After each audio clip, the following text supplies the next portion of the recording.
Imagine करो आप एक साइंटिस्ट हो फ्रांस में, एक अच्छे घर परिवार से हो और पैसे की ज्यादा कमी नहीं है। रॉयल एकेडमी की सीट आपके पास है जो कि बहुत ही अच्छे साइंटिस्ट को मिलती है। हर चीज आपके लिए परफेक्ट चल रही है, लेकिन आप एक एवरेज इंसान नहीं हो। आप बहुत एम्बिशियस हो, आपको अपनी जिंदगी में कुछ बड़ा करना है और आपको लगता है कि एक चीज जो आप अपनी जिंदगी में बड़ी कर सकते हो वो है ये पता लगाना कि अर्थ से लेकर सन तक का डिस्टेंस कितना है, जिसे हम एक एस्ट्रोनॉमिकल यूनिट भी बोलते हैं। आपको पता है कि अगर ये चीज इंसानों को पता चल जाए तो यूनिवर्स के बहुत से राज खोले जा सकते हैं। अभी साल 1760 चल रहा है। ये वो टाइम है जब दुनिया के देशों को अपने देश का नक्शा तक नहीं पता कि वो दिखता कैसा है। उस टाइम पे अगर कोई अर्थ से लेकर सन तक का डिस्टेंस निकालता है तो ये एक बहुत बड़ी अचीवमेंट होगी। अब आपको और आपके बाकी साइंटिस्ट को पता चलता है कि अर्थ से लेके सन तक का डिस्टेंस निकालने के लिए एक इंपॉर्टेंट कैलकुलेशन चाहिए और वो है transit of Venus. Transit of Venus का मतलब है जब वीनस प्लेनेट सूरज के सामने से एक छोटा सा ब्लैक डॉट बन के पास होता है और इसकी कैलकुलेशन से अर्थ से सन तक का डिस्टेंस बताया जा सकता है। लेकिन ये इवेंट बहुत रेयर है क्योंकि ये 125 सालों में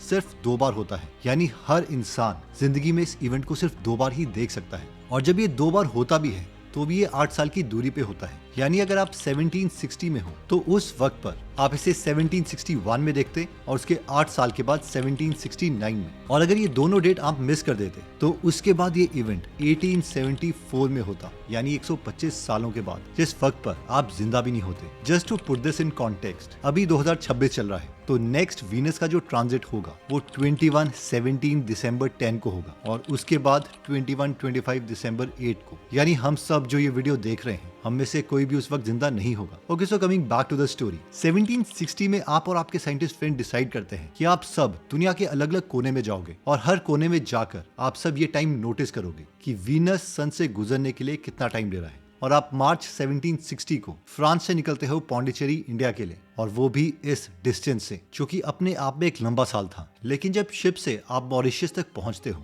तो आपको पता चलता है कि वहां पर तो एक वॉर स्टार्ट हो गई है और आप आगे नहीं जा सकते। लेकिन क्योंकि आप बहुत ज्यादा एम्बिशियस हो तो आप वापस नहीं जाते, आप दूसरी शिप में शिफ्ट हो जाते हो जो आपको पौंडीचेरी इंडिया तक ले जा सकती है। लेकिन क्योंकि उस वक्त मानसून चल रहा है तो वो शिप इधर उधर हिलती रहती है। जैसे आप पौंडीचेरी के पास जाते हो तो आपको पता चलता है कि पौंडीचेरी जो कि पहले फ्रांस के कंट्रोल में था अब ब्रिटिशर्स के कंट्रोल में आ गया है। और वहां पर जो शिप वाला है वो मना करता है कि हम पौंडीचेरी में लैंड नहीं कर सकते। और फिर वो मूवमेंट आता है ट्रांजिट ऑफ वीनस 6 जून 1761, जिसके लिए आप हजारों किलोमीटर का डिस्टेंस कवर करते हुए यहाँ तक पहुंचे थे। स्काई एकदम क्लियर है, आपके पास आपके सारे एपरेटस भी हैं, लेकिन आप पौंडीचेरी लैंड में नहीं हो बल्कि शिप में घूम रहे हो और शिप के हिलने की वजह से आप कैलकुलेशन नहीं कर पाते। बहुत से लोग इस वक्त पर होते तो वो कहते चलो घर वापस चलते हैं, सारा टाइम वेस्ट हो गया। लेकिन आप एक बहुत एम्बिशियस इंसान हो, आप कहते हो नहीं, नेक्स्ट ट्रांजिट 8 साल के बाद है, मैं यहीं पर वेट करूंगा। उन 8 सालों में आप ट्रेवल करते हो और आप सोचते हो कि इस बार की रीडिंग आप पौंडीचेरी से नहीं बल्कि फिलीपींस से लोगे। लेकिन उस टाइम फिलीपींस भी स्पेनिश अथॉरिटीज के पास है और वो आपको वहां पर शक की नजर से देखती है। वो सोचती है आप स्पाई हो और आपको वहां से निकाल देती है। आपका लास्ट ऑप्शन आता है वापस पौंडीचेरी में। कुछ ना कुछ टाइम पास करके आपके वो 8 साल भी गुजरते हैं और फिर वो फाइनल डे आता है 4 जून 1769, द वीनस ट्रांजिट डे। आपकी जिंदगी में आखिरी बार ये इवेंट होगा। आप इसको मिस नहीं करना चाहते। आप सुबह उठते हो, अपना सारा टेलीस्कोप, चार्ट पेपर, कंपास, हर एक इक्विपमेंट लगा के रख देते हो। आप इस इवेंट को बहुत एक्यूरेटली मेजर करना चाहते हो। लेकिन जैसे ही ये ट्रांजिट स्टार्ट होता है किस्मत आपका साथ नहीं देती, क्योंकि पूरा आसमान उस वक्त बादलों से भर जाता है। आप बहुत निराश होते हो। आपने अपनी जिंदगी के 9 साल गुजार दिए और आपके हाथ में कोई भी डेटा नहीं है। आप वापस फ्रांस जाते हो बहुत ही दुख में, और फ्रांस पहुंचते पहुंचते आपको अगेन 1 से 1.5 साल लग जाता है। यानी जब से आप फ्रांस से अपने घर से निकले थे वापस अपने घर फ्रांस पहुंचने के लिए आपको टोटल 11 साल लग गए। वहां पर जाकर आप अपनी फैमिली का सपोर्ट मांगना ही चाहते हो, लेकिन जैसे ही आप दरवाजा खटखटाते हो आपको पता चलता है कि फ्रांस में आपको लीगली डेड डिक्लेयर कर दिया था, क्योंकि आपकी कोई भी चिट्ठी वॉर की वजह से आपके घर वालों तक पहुंची ही नहीं। रॉयल एकेडमी में जो आपकी सीट थी वो भी किसी और को मिल चुकी है। आपकी सारी प्रॉपर्टी को आपके रिलेटिव्स को दे दिया गया है और सबसे दुख की बात, आपकी बीवी ने किसी और से शादी कर ली है।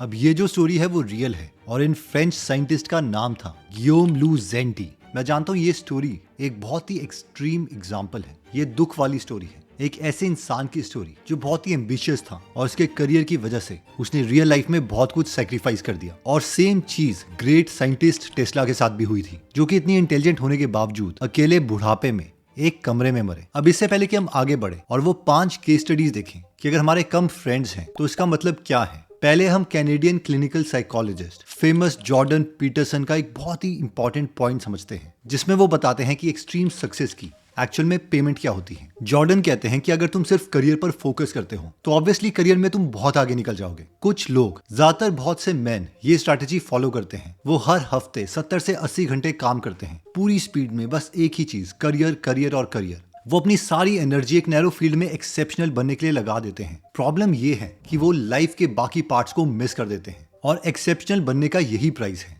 जैसे कि अगर हम जीनियस लेवल के साइंटिस्ट या मैथमेटिशियन बनना चाहते हैं तो हम हर टाइम लैब में ही रहेंगे, कॉन्स्टेंटली काम करते रहेंगे और हमें बाकी कंपटीशन को बीट करने के लिए सुपर फोकस्ड रहना पड़ेगा, डेडिकेटेड रहना पड़ेगा। अगर हमें ये लाइफ जेन्युइनली पसंद है, जिसमें हमारी एक्चुअल में फैमिली बनना मुश्किल हो जाती है, हॉबीज के लिए कोई टाइम नहीं रहता, तो ये एक अच्छी बात है। लेकिन अगर हमें ये लाइफ पसंद नहीं है तो हमें कहीं ना कहीं तो कॉम्प्रोमाइज करना ही पड़ेगा। देखो, मैक्सिमम आदमी और मैक्सिमम औरतें अपनी 30s में एक डिसीजन लेती हैं। जो बहुत ही एम्बिशियस मैन होते हैं वो एक ही चीज को 150% देना चाहते हैं ताकि वो उस चीज में एक्सेप्शनल हो जाए और वो वन डायमेंशनल होता है। लेकिन जो मैक्सिमम विमेन है वो अपनी लाइफ में होलनेस चाहती है। वो अपनी लाइफ के 5 डिफरेंट एरियाज में 80% तक अच्छी होना चाहती है। उन्हें कोई फर्क नहीं पड़ता कि अगर वो अपने करियर में पीछे भी जा रही हो। और मैन और विमेन ऐसे ही बने हैं। ऑब्वियसली इनके कोई एक्सट्रीम केसेस होंगे, कई विमेन होंगी जो एक्सट्रीम अपने करियर में जाती है, बट ओवरऑल गेम यही है। तो एक बार जब हम समझ गए हैं कि लाइफ में एक्सट्रीमली अच्छा होने का प्राइस क्या है, मैं आपको एक और सबसे इंपॉर्टेंट स्टडी बताना चाहता हूँ। एक सबसे लंबी रिसर्च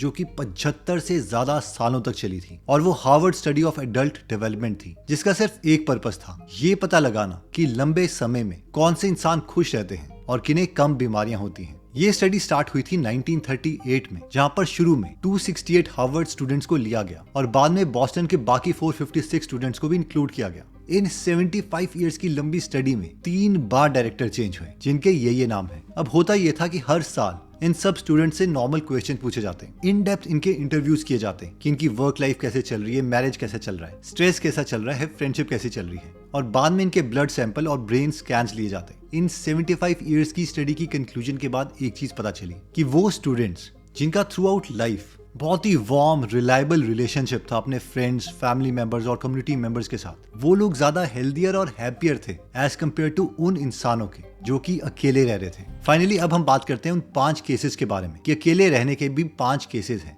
और सबका अलग अलग मतलब है। केस 1 है चूजन सॉलिट्यूड। ये वो लोग हैं, इमेजिन करो आज संडे है, फोन साइलेंट में है, आप अकेले अपने रूम में हो, म्यूजिक चल रहा है, आप चाय पी रहे हो, लैपटॉप खुला है और आप हल्का सा लाइट फील कर रहे हो और थोड़े खुश भी हो। आपको कुछ ऐसी फीलिंग नहीं है कि आप कुछ मिस कर रहे हो, बस क्लैरिटी है क्योंकि आप अपनी लाइफ में कुछ अचीव करना चाहते हो। अगर आपकी पर्सनैलिटी कुछ इस तरीके की है तो आपके बारे में ये रिसर्च की गई है जो कहती है कि इस तरीके के लोग एक्चुअली ज्यादा खुश थे क्योंकि ये लोग इंट्रोवर्टेड नहीं है, इन्हें बस अकेले में काम करना अच्छा लगता है। तो कांग्रेट्स अगर आप इस ग्रुप में बिलोंग करते हो। सेकंड केस आता है जब आपके बहुत ज्यादा क्लोज फ्रेंड्स नहीं हैं बट थोड़े थोड़े वीक टाइज हैं। लेट्स से अगर आप कहते हो यार मेरे फ्रेंड्स नहीं हैं, बट जब आप जिम में जाते हो तो वहाँ पर 1-2 लोगों से हाथ मिला लेते हो, सिक्योरिटी गार्ड को गुड मॉर्निंग कह देते हो, ऑफिस कैंटीन के लोगों से थोड़ा बहुत मुस्कुरा लेते हो, किसी को आप रात के 2 बजे कॉल तो नहीं करते लेकिन आपको इमोशनली स्टार्विंग भी नहीं है कि लाइफ में कुछ कमी है, तो इस केस में भी उतना बड़ा रेड फ्लैग नहीं है। केस 3 है करियर टनल विजन। ये वो लोग हैं जो एक हफ्ते में 70 घंटे काम कर सकते हैं। इनका सिंपल सा प्रिंसिपल है कि अभी मैं हसल करूंगा और बाद में लाइफ में देखूंगा। इस केस में आप एंटी सोशल नहीं हो लेकिन आप अपनी लाइफ को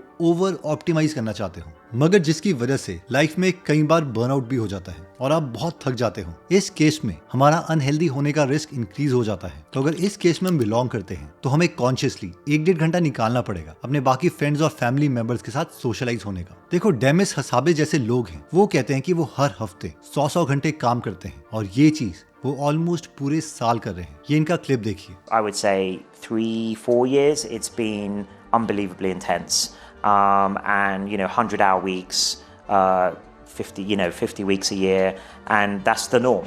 बट जब भी हम ऐसे ओवर एम्बिशियस लोगों का इंटरव्यू देखते हैं तो जब भी वो अपने काम के बारे में बात कर रहे होते हैं तो इतने ज्यादा खुश होते हैं कि वो स्ट्रेस वाले मोड में नहीं जा रहे। लेकिन अगर हम बहुत ज्यादा काम भी कर रहे हैं और स्ट्रेस वाले मोड में जा रहे हैं तो उस केस में सोशलाइज होने एक अच्छा ऑप्शन है। इसके बाद आता है केस 4, जहां से रेड फ्लैग स्टार्ट हो जाते हैं। इस केस में लोग हमारे आसपास तो हैं लेकिन फिर भी हमें अकेलापन सा महसूस हो रहा है। हम मीटिंग्स में भी जा रहे हैं, बर्थडे पार्टीज में भी जा रहे हैं, सारे व्हाट्सएप ग्रुप में भी हैं, लेकिन जब हम बोलते हैं तो कोई और इंसान हमारी बात पर ध्यान नहीं देता। जब आप व्हाट्सएप में अपनी सक्सेस के बारे में बताते हो तो लोग इमोजीज के साथ रिप्लाई करते हैं, कोई ज्यादा हैप्पीनेस नहीं दिखाता। इस केस में जो फिक्स है वो ज्यादा लोगों के साथ सोशलाइज करने से नहीं होगा, बल्कि डीपर कनेक्शन बनाने से होगा। और फाइनली आता है केस 5, पेनफुल लोनलीनेस। ये वो लोग हैं जिनके पास एक्चुअल में कोई फ्रेंड है ही नहीं। अगर नाइट टाइम में भी ये फोन स्क्रॉल कर रहे हैं और किसी और की फोटो देखते हैं कि वो अपने फ्रेंड्स के साथ खड़ा है, तो उनका मूड ऑफ हो जाता है। जब इनके साथ कुछ बुरा होता है तो सारा दुख इन्हें अकेले ही उठाना पड़ता है। पर इस केस का भी सोल्यूशन है, और वो है स्ट्रक्चर्ड कम्युनिटीज। यानी हम कॉन्शियसली किसी क्लास में जाए, स्पोर्ट्स इवेंट में जाए, कई जगह पर वॉलंटियर करें, ताकि खुद को बार बार उन जगहों पे एक्सपोज करें जहां पर हमारे फ्रेंड्स बनने की प्रोबेबिलिटी इंक्रीज हो जाए। तो इस वीडियो का पूरा कंक्लूजन देने से पहले मैं एक बार पूरी वीडियो समराइज कर देता हूँ। सबसे पहले हमने स्टार्ट किया था फ्रेंच साइंटिस्ट की कहानी से, जो कि बहुत ही दुख भरी कहानी थी कि वो 11 साल अपने एम्बिशन के लिए अपने घर वालों से दूर भी रहे, और उसके बाद उन्हें मिला क्या?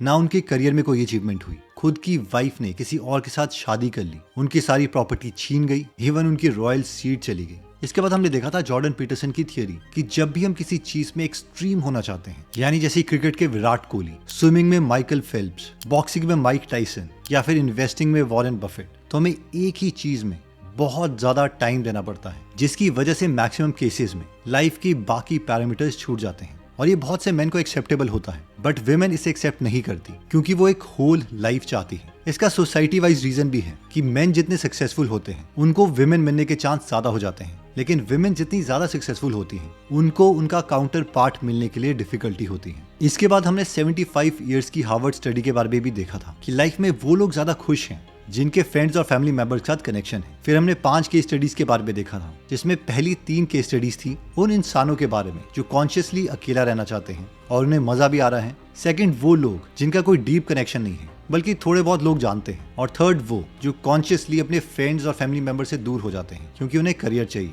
ये कंपैरेटिवली फिर भी ठीक केसेस हैं, लेकिन अगर ये लोग थोड़ा बहुत टाइम हर हफ्ते या हर रोज इन्वेस्ट करते हैं अपने रिलेशनशिप बनाने के लिए और एटलीस्ट सोशलाइज होने के लिए, तो इनकी हेल्थ में कोई फर्क नहीं पड़ता। लेकिन केस 4 और 5 में रेड फ्लैग आ जाते हैं, क्योंकि इन केसेस में या तो हमारे आसपास लोग हैं लेकिन किसी के साथ डीपर कनेक्शन नहीं है, या फिर हमारे कोई फ्रेंड्स ही नहीं है। इन दोनों केसेस में हमें डीप कनेक्शन बनाने पड़ेंगे, और उसके लिए हमें कॉन्शियसली एफर्ट करना पड़ेगा, खुद को बार बार उन जगहों में एक्सपोज करना पड़ेगा जहाँ पर हमारे डीप कनेक्शन बनने की प्रोबेबिलिटी ज्यादा हो, जैसे कि इवेंट्स, सोशल गैदरिंग एक्सेट्रा। देखो, ये सारा मटेरियल तो बुक्स और रिसर्च पेपर्स में था, लेकिन अगर मैं पर्सनली अपनी बात करूँ और जो भी मेरे आसपास के फ्रेंड्स हैं जिन्हें मैंने देखा है कि वो एम्बिशियस भी हैं, लेकिन उसके साथ साथ उन्होंने अपनी रिलेशनशिप को मैनेज भी किया है। और इसका सबसे पहला हैक तो ये है कि जो भी उनका लाइफ पार्टनर है वो खुद भी एम्बिशियस ही होता है, या फिर वो उनके साथ ही काम कर रहा होता है, जिसकी वजह से वो उनके साथ ही पूरा दिन गुजार लेते हैं। बेशक आपस में बात भी ना हो, लेकिन फिर भी वो एक दूसरे के साथ ही होते हैं, जिसकी वजह से जो रिलेशनशिप वाला पार्ट है वो भी सॉर्ट हो जाता है। एंड वन मोर थिंग, इस वीडियो का गोल ये नहीं है आपको डीमोरलाइज करना एम्बिशियस बनने के लिए, क्योंकि मैं खुद बहुत एम्बिशियस हूँ। इसका सिर्फ पर्पस ये है कि हम अपनी लाइफ को उस तरीके से लाइन कर सकते हैं जिसमें हम best of both worlds achieve कर पाए, but at least we should no